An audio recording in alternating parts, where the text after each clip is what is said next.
రోజు మా ముసల్దాని కూతురుకి అయితే పిలుచుకొని హాస్పిటల్ కి అయితే వచ్చా. ఈ హాస్పిటల్ వచ్చి జహరాల్ అయితే ఉంటది, గవర్నమెంట్ హాస్పిటల్. ఇదే ఫస్ట్ రావడం ఇక్కడైతే వదిలేసా. వాళ్ళైతే లోపలికైతే వెళ్లారు. హాస్పిటల్ దగ్గర కార్ పార్కింగ్ పెట్టుకుందామన్నా కూడా కార్ పార్కింగ్ అయితే దొరకలేదు. అంతా ఫుల్ గా అయితే ఉన్నాయి కార్లు, ఎక్కడ పడితే అక్కడ. ఈ కొయిటి వాళ్ళు చూసుకుంటే రోడ్ల మీద ఎక్కడ పడితే అక్కడ కార్ పార్కింగ్ అయితే చేశారు. మనం కూడా అలా చేశామంటే పోలీసు వాళ్ళు వచ్చారంటే ఫైన్ వేశారంటే అది మనమే కట్టుకోవాలి.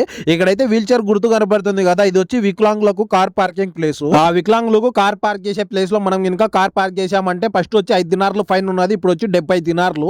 ఒక దినార్ వచ్చి మన ఇండియా డబ్బులో 282 రూపాయలు అయితే ఉంది. 70 దినార్లకు ఎంత అవుతుందో మీరే కింద కామెంట్ అయితే చేయండి. అక్కడైతే మా మేడ ముసిల్ అయితే ఫోన్ చేసి నేనైతే హాస్పిటల్ చూపించుకోవడం అయిపోయింది, మళ్ళీ పక్కన ఉన్న హాస్పిటల్ కి అయితే వెళ్ళాలి, తొందరగా రామనింది. ఇక్కడ కనపడే గవర్నమెంట్ హాస్పిటల్ గురించి పిచ్చ క్లారిటీతో ఒక ఫుల్ వీడియో పెట్టి ఆ ఫుల్ వీడియో చూడడం వల్ల అయితే ఇక్కడ కనపడే రెడ్ మార్క్ అయితే చేసి ఆ ఫుల్ వీడియో అయితే చూసేయండి. ఇంకా మా ముసల్దానికి అయితే పిలుచుకొని ఆ కార్ లో ఇక్కడికైతే వచ్చా. ఇదే హాస్పిటల్ పక్కన ఉన్న హాస్పిటల్ దగ్గర ట్రాఫిక్ అయితే చూడండి ఏ విధంగా అయితే ఉందో. కార్ల మొత్తం అయితే నిలబడిపోయాయి ఎక్కడికి పోతూ. ఆ పుర్రచెత్త ఛానల్ సబ్స్క్రైబ్ కొట్టి వెళ్ళొచ్చు.